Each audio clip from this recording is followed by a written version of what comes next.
joining me in studio as one of the organizers of the Sable Grid Cup. That's Tafadzwa Mhende.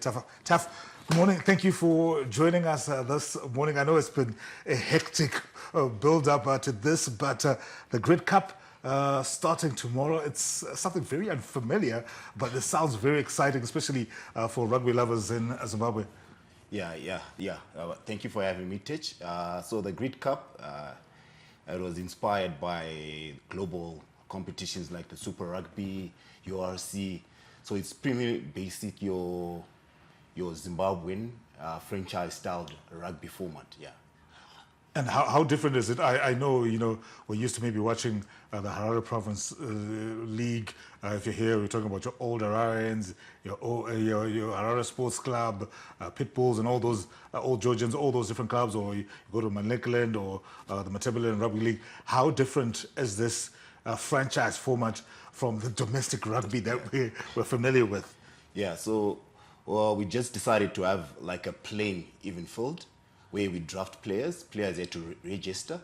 And then we've got 4 coaches, 4 captains, and that's basically the 4 teams. They had to then do a draft system where they had to pick from the registered players. So it's not just a rebranded Old Hararians or rebranded Harare Sports Club. It's 4 different franchises with players that we're familiar with, but just playing for different teams. Really true. So I think with the coming of that franchise system, it also brings the playing level field to be equal, rather than having one dominant team. So that's the idea behind it. The idea is to spread that, because I'm sure, we've seen maybe the 3 teams in particular, your Harare Sports Club, Old Hararians, Old Georgians. I think they have been sort of rotating in terms of their dominance. So it's trying to decentralize that. And when we look at that draft, I know a lot of the focus when it comes to domestic rugby is around Harare Province. How many players from the other provinces, whether it's your Manicaland, whether it's Midlands, whether it's Matabeleland, did we have players from outside putting their hand up for the draft? So that's the beauty of the draft. Like, it was free for all. So we definitely got a huge chunk from Midland and Manicaland. And some of the teams are predominantly players from Midland. All right. Yeah, so we've got an equal distribution of all the players there. Yeah. All right, and I know there are 4 franchises. Just give us a rundown. I saw some interesting names, because a lot of them in rugby, you hardly have any names with a local flavor. We were talking about Old Hararians, Harare Sports Club, Harare Sports Club. What are some of the names of the franchises that we have for this particular Grid Cup? So we've got 4 franchises. So we've got Sun Rays. So it's mainly to replicate the Harare sunshine and all that. So is that like the Harare? It's almost like your... So it's called Sun Rays. Sun Rays, yes. Okay, all right. Then we've got the Impies. The Impies, in the way, it's a warrior. Okay. Yeah, so it's mainly centered around Matland. Okay, from that region. Yeah, so and then we've got the Ngunis. Yeah. The Ngunis, the tribe and all that. Yeah, so it's mainly surrounded there with the Nguni people. Yeah. So it's basically your Mashingo area. Shira. Yes. And then the last one is the Valley Blades. Yeah, we all know where the valley is in Manicaland. Yes, fine. That's the team I'm going to be. I'm going to support it. So that was maybe the story behind the naming, so that we've got all representation of all the provinces here. So even in the draft, I know you talked about obviously the MPs being mainly from Matabeleland, Sun Rays, capital based, Valley Blades, Manicaland, and the Ngunis. So even in the draft, was that a consideration in the draft process to say, you know what, if it was the MPs, for example, who were drafting players, were they then focusing primarily on players from that region, or they're just based from there and they were taking people from anywhere? Yeah, so I think the idea is to have impies maybe with time being based in there. So for now, we just the coaches at the liberty to just choose from anywhere.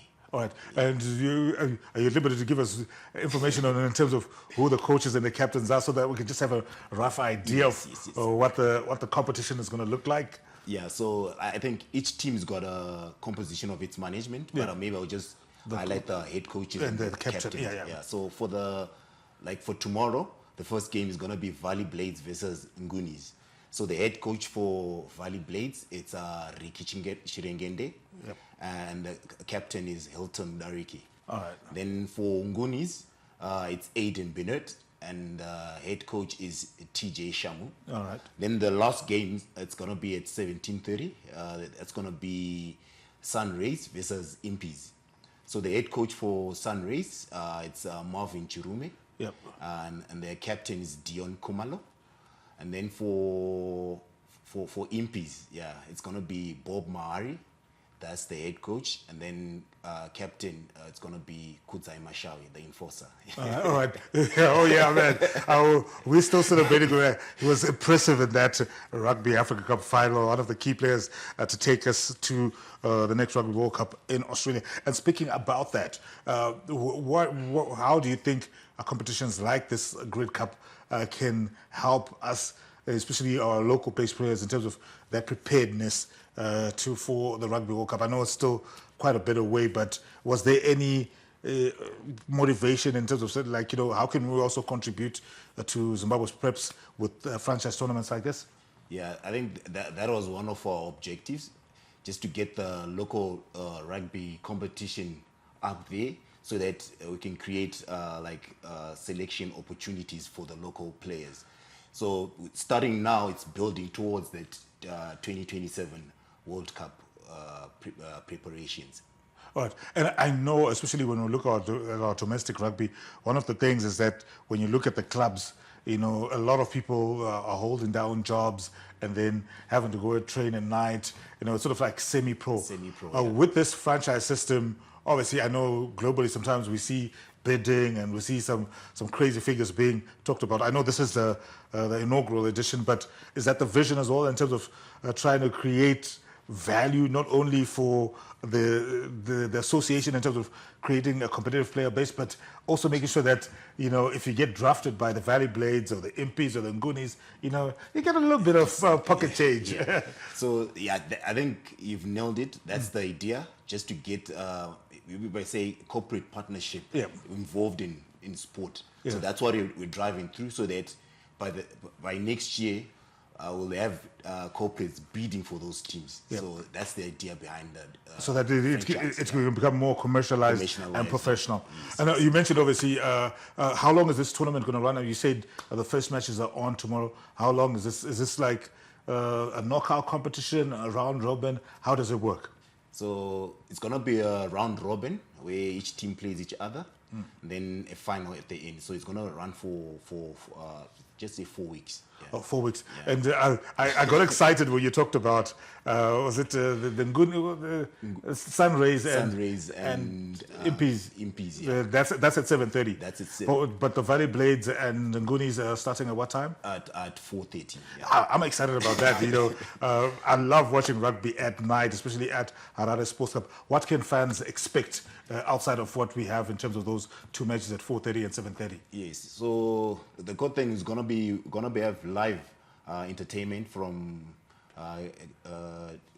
Dave Denzel Masuka, K Sways. So there's gonna be a lot of fan engagement. So I hope guys can come through. Yeah. And how much are tickets? Where can we get tickets to watch?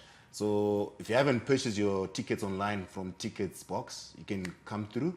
The tickets will be going for $2. And that's at HRS Sports Club. Yeah, so the Grid Cup gets underway tomorrow. Super excited for that. I know I'm going to be there. I'm going to be in Norton during the afternoon, but I'll make sure I'll catch the late game at 7:30. So, yeah, if you're looking for a plan to start your Saturday, HRS Sports Club is the place to be. Tough. Thank you very much, and looking forward to seeing you and the rest of the rugby crew tomorrow at HRS Sports Club. Thank you for having me, Tich. Yeah.